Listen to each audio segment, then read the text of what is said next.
Hi, in front of me is TCL 406, and today I would like to show you how you can add emergency contacts on this device.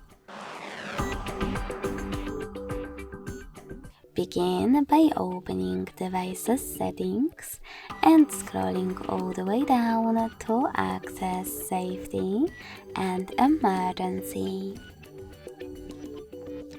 Following that, tap on Emergency Contacts and tap on Add Contact. Now you can click on the one that you wish to set up and do exactly the same to all the other ones you need.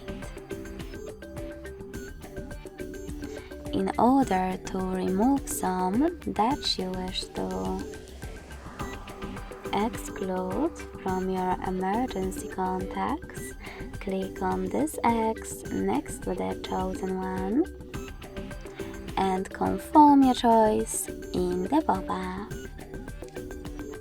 As you can see, after that, all of my emergency contacts were successfully added.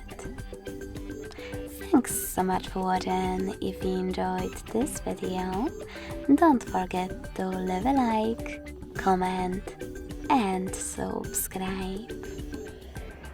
Bye!